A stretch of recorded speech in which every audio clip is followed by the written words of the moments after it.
มันลมเต็มมันลมลุกเลยเย็น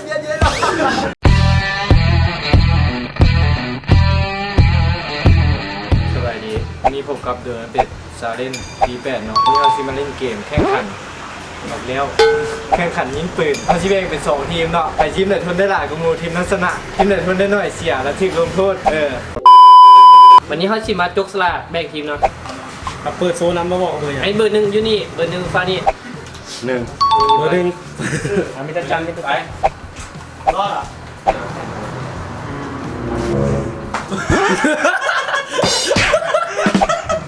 สองไปหน้าทีมไปกลับไปคนลงนั่นนะแสงแบกมึงเองมึงที่มันใหญ่แคบเข้าคืนต้องห่วงกูจะมีอยู่หลังไงสู่พวกเบอร์ยุ่งข้างหลังหนึ่งวันนี้อย่างหนึ่ง5 ทีมโมเมนต์หรอดูแล้วเอาไปสองเลยเขาบอกไอ้นี่หนึ่งเอ้า3 4บอกไอ้นี่หนึ่งนี่จบเลยครบเลยสองเลยจีทางเขาเลยแหละ2ไอ้เว้นกัน1 คูณ 2เลยดิหนึ่งถ้าจะแปลว่าไอ้นกกะเพราอยู่2โอเคเนาะตอนนี้การส่งหัวหน้าทีมทั้ง2ทีมไปเนาะคือทีม A กับทีม B เนาะรอบแรกจะเลือกไผ่เข้ามาเริ่มที่ทีมของ A ก่อนเนาะทีมมาเล็กมีเกิดจอนมึงเห็นแต่น้ำแข็งเลยพี่โอเคไอ้ดกเจ้าจะส่งไผ่ไปคนแรกแม็กมาสู้กันไปจะได้ยิงก่อนใครจะออกแบบอ่ะไม่ใช่เจ้าตั้งใจเนาะจะยิงก่อนโอเคเนาะคนแรกแล้วตอนนี้กูพึ่งเองเนาะมา1 2 3มาช้าแต่มือใจเย็น2 3 4มึงโดนแทงกันก่อนมึงโดนแทงกันก่อนเสีย2มามึงชนะกูถอด1314เลยมึงยิงกูเอง พอเลย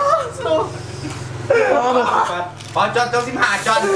โอเคนะตอนนี้มิสเตอร์จอนจะถือคืนเนาะเมื่อกี้กูถือมาอย่างลูกอะ4 ลูกมา1 2 3 1 3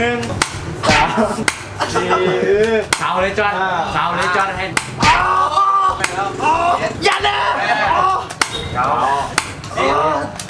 เอามาออก2 ลูกมึงยังไงคนดูไม่ขุดแมวมาแล้วจอนเพื่อกิวีหัวนมแม่มึงอย่าลัวอย่าลัวเชี่ยคือพี่เกี่ยวไหมโอเคระหว่างห้องแรกจบไปก็คือทีมเอชนะไปก่อนพอมีคนจอนถือไปเมื่อ20 ลูกเนาะตอนแม็กรอบถือไปเมื่อ14 ลูกไอ้นกเจ้าอยากเลือกไผ่ตานี้ให้ทีมบีเลือกก่อนเนาะเอาบอกได้ต่อมานะคนที่ทีมเอจะเลือกเนาะเลือกไผ่เอาดูล่าซะดูล่าโอเคมาเนาะตอนนี้ทีมบีจะเป็นคนยิงกันเนาะ3 2 1ไป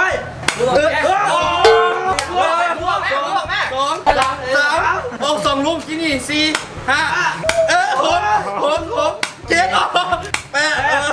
9 10 11 12 13 14 เ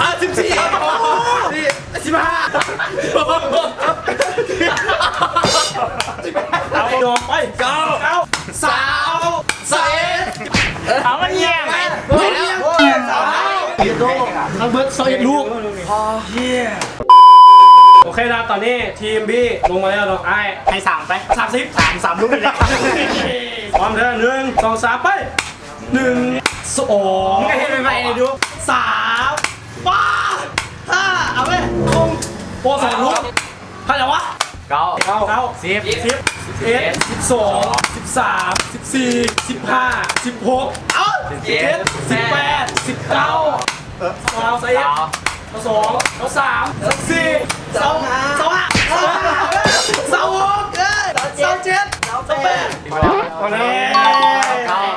บักโดล่าจนโอเคเราตอนนี้กำลังจะเข้าสู่คู่ที่3นอนหลังจากคู่เมื่อกี้ทีม B เขาสามารถกอบกู้มาได้หน่อยทีม A ส่งไปเข้าฮะส่งไปเข้า เก๋ถามทีมเอเก๋เขาเล่นทีมบีเรียกเก๋ละ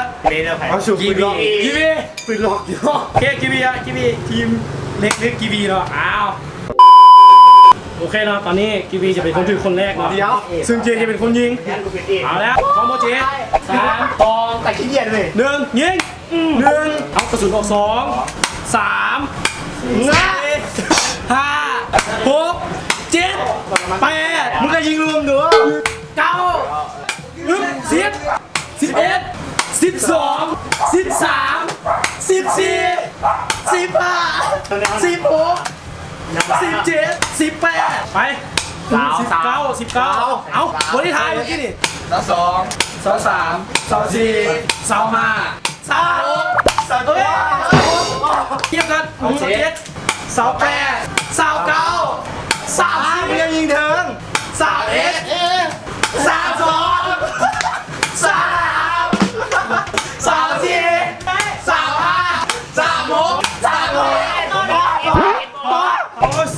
37 ลูกละโอเคเนาะเมื่อกี้กีบีเห็นเบิร์ด37 ลูกเนาะซึ่งลูกหนึ่งเขาไว้กดทายเนาะบักเกเป็นยิงบักเล็กมันเลยไล่ไปอีกลูกเป็นอะไรเริ่มลูกหนึ่งอ่ะพร้อมเด้อ3 2 1ไป1 2 3 4 5 6 7 8 9 10เอา10แล้ว11 12 13 14 15 ยังหลายที 16 เว้ย 17ต่อ18ต่อ19 3 21 22 23 24 25 26 27 28 29 30 31 32 33 34 35 6 7 8 9 40 41 42 43 44 45 46 47 48 49 50สุด50โอ้เป็นปาพี่บอเกี่ยวเดียวว่า50ลูกโอเคเนาะหลังจากผ่านไปรอบที่4เนาะวันนี้เนาะซึ่งเมื่อกี้ทีมบี3ประตูการเนาะจีเฮ็ดทั้งหมด50ลูกเย็ดเด้อ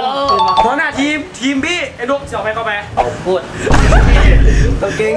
เลยเก่งไปกลับโอเคเนาะทีมบีไอ้เว้นนะคุณสูสีกันนะไปกลับเลยกันด้วย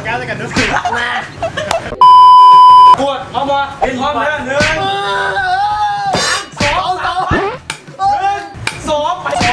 2ไม่เอา3 4 มันล้มเตะมันล้มลูกเลยเย็นหรอ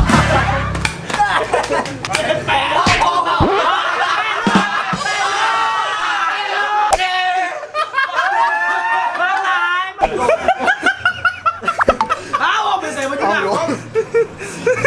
ซีโชอย่างซัมนี่โอเคเนาะตอนนี้เนาะไอเบนจะเป็นคนที่ถึกยิงเนาะเมื่อกี้ถึกยิงไปทีละนึงก็เลยนับเป็น1ซะไอ้นกยิงไปเมื่อกี้นี่นอกเกมคือถึกยิงคือนับเลย ลงบูเกมได้ก้าวไว้ป่ะพุทธังตระนังสัมมังตระหังสังนังตระหัง ว่า2เลย3 4 5 6เอา7 8 9 10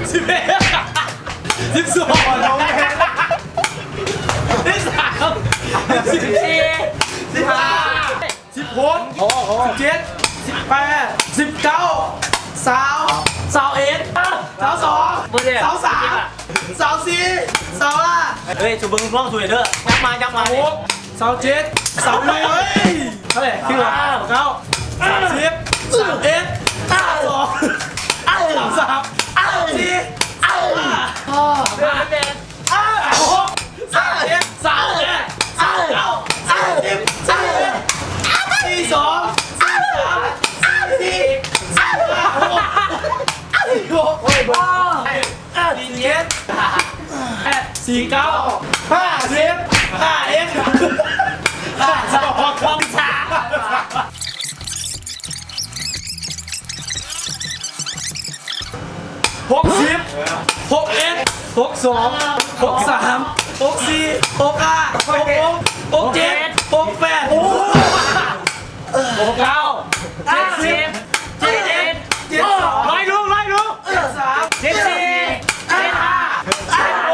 78 79 80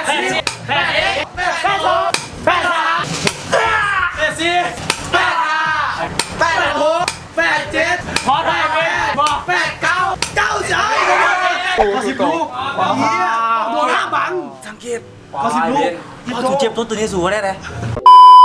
โอเคแล้วตอนนี้หัวหน้าทีมทั้งสองจะมาเจอกันอีกเนาะอ่ะเล็กเมื่อกี้ไอ้เบนแบกมึงไว้แล้วเล็กพร้อม1 2 3ไป1 2 3สะดุ้ง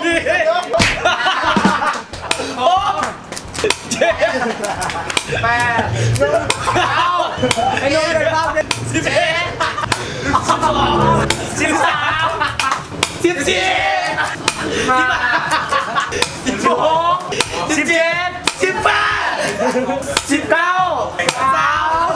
ิดมินด้วย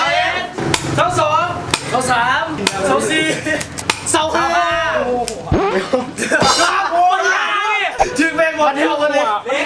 เล็กโอ้ยหัวล้มแตกหัวล้มแตก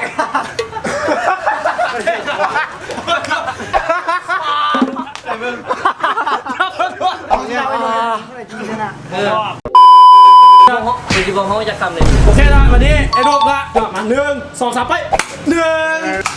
2 3 4 5 6 8 9 10 11 หลาย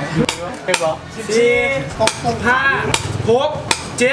8 19 20 21 22 23 24 25 รวมหมูทีมรวมหมูทีมรวมหมูทีม 29 30 32 33 34 35ทางนะ35มันเนี้ยมันเกิด38 39 40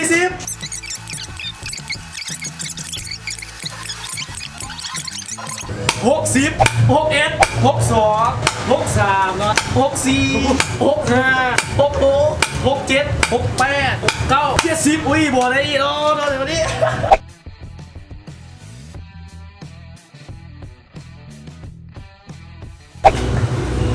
90เนาะ91 92 93 94 95 96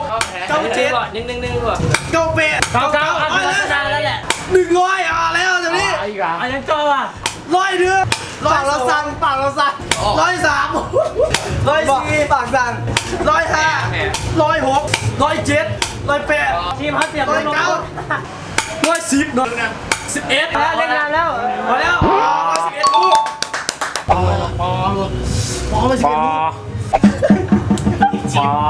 111ลูก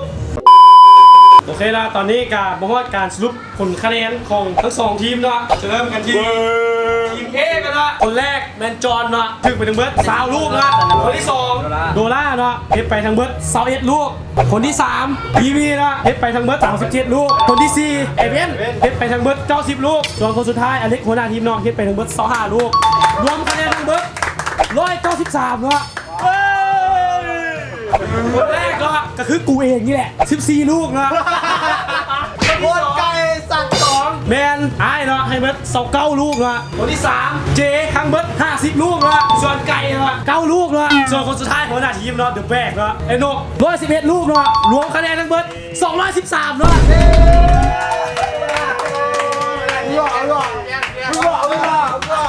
และทีมพิเศษคือทีมบีเนาะยัดเยอะสุด